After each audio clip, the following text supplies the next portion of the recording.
BBC Radio London, it's Joe Good in the afternoon.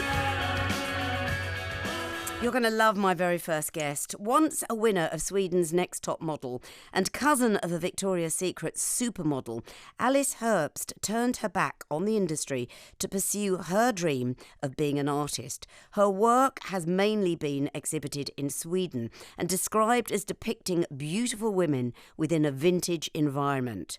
Likened to the stark and sombre realism of Lucian Freud and the voyeurism of Alfred Hitchcock, her work is coming to Mayfair in a new gallery. It opens today, and the gallery is called the Boogie Wall, and I am so pleased to say Alice joins us on the afternoon show. Hello Joe, so nice to meet you. It is so, I'm going to say this right at the top. Nature has been incredibly kind to you, Alice, because you're really beautiful, but you are so talented. Thank you. And I love your pictures. So if people are listening to us online, just Google. I'm just going to spell out Alice's surname is Herbst. Google her, and then we'll give you the details of where the exhibition is on. So let's start with the modelling. Yeah. You are very tall and beautiful. So was it inevitable? Were you spotted? How did you get that? Actually, I was spotted many times when I was a teenager, like 13, 14, 15 years old. I didn't feel secure enough. I was very unsure about myself, so I ended up not pursuing the career. But when I was 19 years old, Sweden's Next Top Model was arriving to Sweden, and my friend was just like, you should apply. And I had gained my confidence, so I applied for the show, and it was a very weird but interesting, nice experience to be on that show and really feel like I had the power in me. People were afraid that I was going to struggle a lot since my background of being so insecure about myself. Were you insecure about yourself? Yeah. What about your ability, your looks? What? I can't believe you're insecure about your... Yeah, but have you heard the term or the illness body dysmorphic disorder? Yeah. So I was, when I was 13 years old, I started to struggle with this. I showed symptoms. Before the word selfie even really existed, I started to upload photos of my looks on a platform in Sweden, a community, because I felt like I was moving around so much when I was younger. I didn't really feel like I could get any friends. I just adapted to different schools and ideals and everything that a teenager can be struggling with. So I started to live my life online a lot. And, when you got the compliments from people there, even though you didn't know them, they were completely strangers, sometimes anonymous, but you still you wanted to, I thrived on the compliments. Yeah. And I started to feel like I needed to I started to see, I started to despise my own looks, and I needed to retouch the pictures, the photos of myself. And yeah, on that way it started. So I, for 5 years, was ill in this body dysmorphic disorder. And, this is a disease that you can compare a lot to an eating disorder. Yeah. But except for the body focus, you can focus on your features, your face. And I thought that I looked too masculine. And the boys in my class, they were really they were calling me ugly. And, I always had this repetitive, I was so aware of my face and my features because people told me, and so it's extraordinary. Yeah. You jumped straight into I know, that's so jumped. No, but when you said everyone was a little bit concerned that you then go into modelling, where all you're doing is being inspected by everybody else, but you did survive it. More than survived it. You thrived, didn't you? Yeah, I did. But the issue I really have to say, and if someone is listening that has symptoms of body dysmorphic disorder or relates to this in any way, I would never ever recommend to pursuing a model career. No. Because even though I was healthy, I would consider, after 5 years of this, consider being healthy. I've been healthy for 2 years when I applied for the show. But still, I have in my mind, I have the perfectionist kind of personality. Do you? Yeah, I do.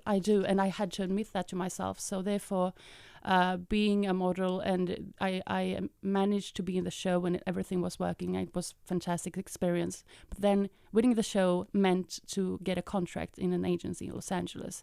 And when everything got really serious, even though they didn't ask for me to lose more weight, I still wanted to go to New York and do the haute couture and everything. So I was just I had this I was so motivated to be like this supermodel. And even though people asked me to not lose more weight, I still, You did. Yeah. You did. So, and your artwork, I mean, you say your parents they come from a cultural background. You were always taken to galleries, museum. Yeah. You grew up with art around you.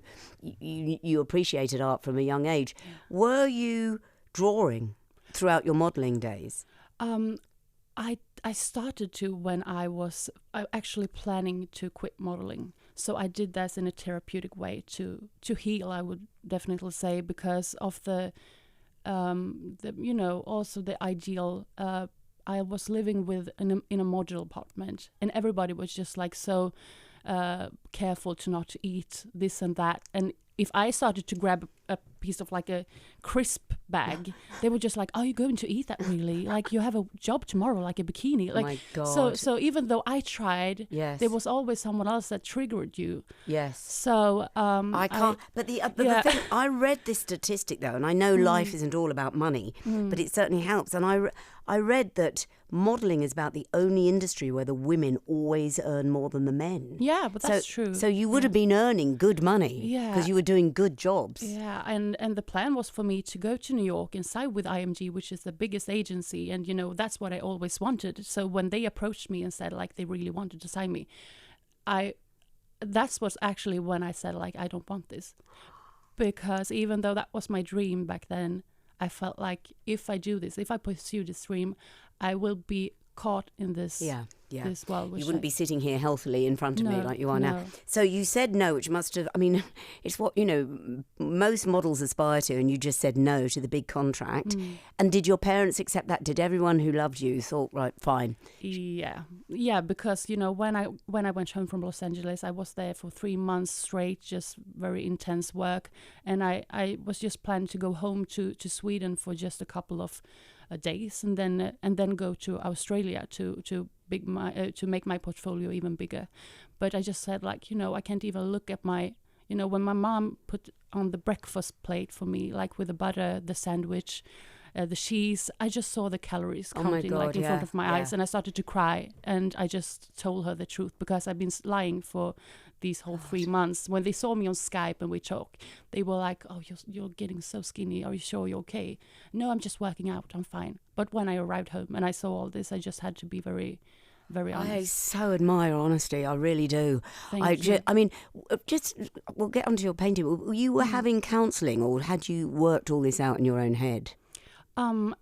So when I arrived home, I went to a psychiatrist before with a body dysmorphic disorder. It's really like so I had like 3 years being Analysis. healthy. Yeah. So when you've had these kind of talks with someone very professional, I could see the signals, Yeah. I could see the symptoms, like this is not good for me. I don't want to get back to that at all. Gosh, well done. So now, and you made definitely the right choice, because your work is wonderful. And as I said in my introduction, it's very, if you think of Lucian Freud, it's very like that.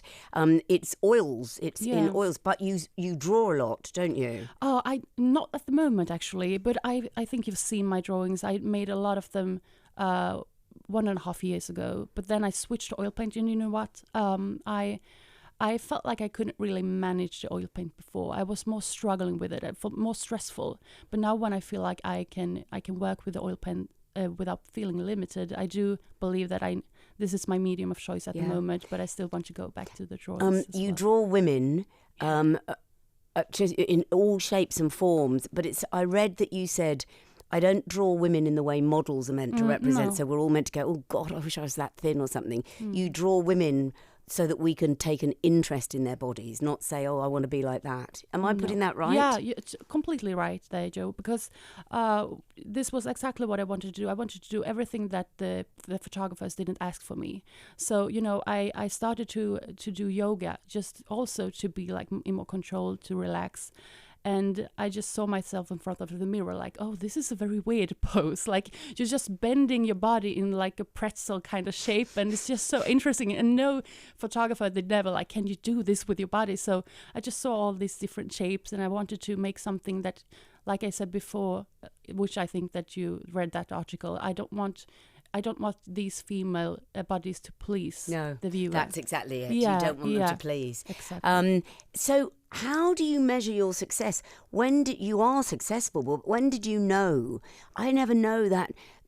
When is an artist struggling and when is an artist suddenly a success? And when can you call yourself artist? Because that was like the real, like when we went to art school, it's like, when can we call ourselves artists? Because some of the students were really putting on their Instagram, like, I'm an artist, but they went to the school. So, and our teacher said, like, no, not because you need to earn an income for a couple of months and so on. But it's really a difficult question, really philosophical in a way, because a couple of months. A couple of months or so, but they really said that. And but I felt like I don't want to feel like an art student anymore, because I want to feel like being taken seriously, and I can learn even though I'm working full time as an independent artist. So I took the unconventional route, and I went for a preparatory art school for 3 years, but I ended up not applying for uni. I wanted to continue. Get on with it. Yeah, just continue working with it and just call myself an artist. Yeah. And that was a huge risk. But, I just felt like I didn't feel inspired in the art school. I wanted to just like follow my own kind of honest feeling, because it's all started for me as a very therapeutic way. And I felt like the school asked for more of a political stand in my work. And I feel like I'm always saying, like, I'm not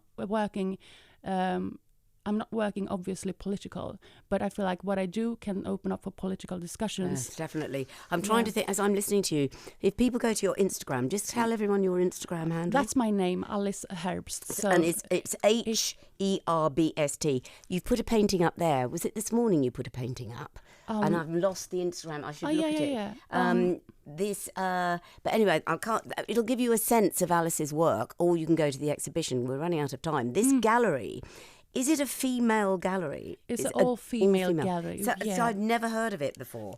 Now tell us where it is. It says 50 Brook Street in Mayfair. So the exhibition will continue till the 27th of October. So it's a long time, and it's a Saturday open for everyone, but it's appointment booking for every other day. Okay, so they need to go online to Boogie Wall. Is it Boogie Wall? Yeah, Boogie Wall. Boogie, and there's a line wall. So you will find it.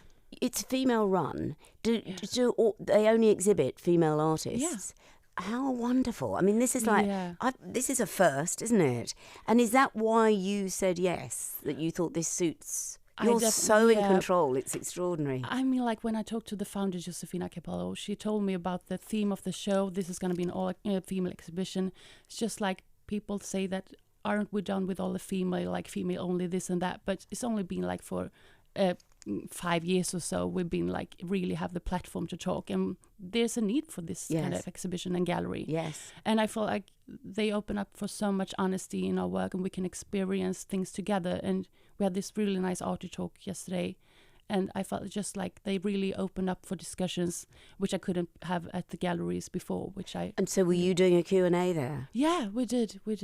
I love that you can do that now in galleries. Yes. This is one of my listeners who's listening in St Paul's, called Gary, who said, I've just looked at her artwork. It is stunning. I want to get down there. And she went, by the way, I think Herbst means autumn in German. Correct. There you go, Gary. Yes. You've done your...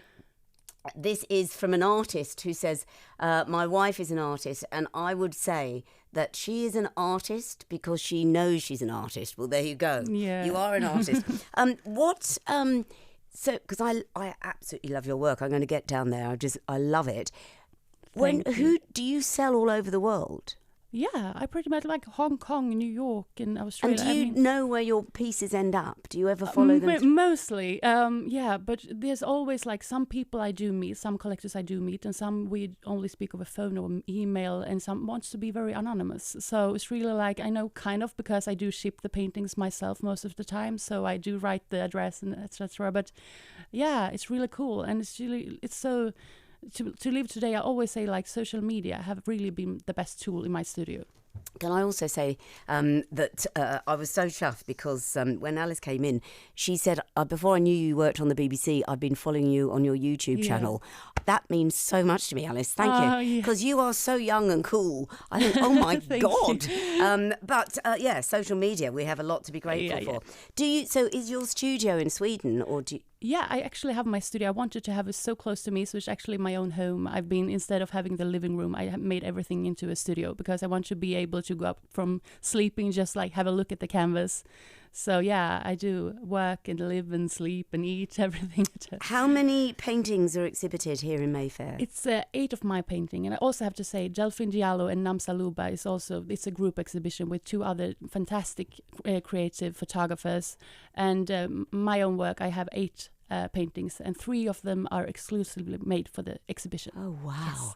Okay, right, I'm going to go along there. So on a Saturday, it's open to everyone. Yeah. Otherwise, you make an appointment. Exactly. And you make an appointment via the gallery, which is called the Boogie Wall. If you want to look at Alice Herbst's work, go on her Instagram, which is Alice, and then it's Herbst, and you'll see some of her work there. But if you go, she has a Wikipedia page, and she has her own website. You can see her stunning work. There are only 8 here in Mayfair, and I would imagine those will be gone by Saturday. But you have to keep them there, don't you? They're not allowed to be removed. They have a dot on or something. Yeah, they will be like to the 27th of October. They will be still. And how much longer are you in London for? To the 8th. So I have a couple of days. I love the way you just sit and chat in your second language. So cool. It's so lovely to meet you, Alice. Thank you very much indeed. Thank you so much. It's an honor to be here. Thank you.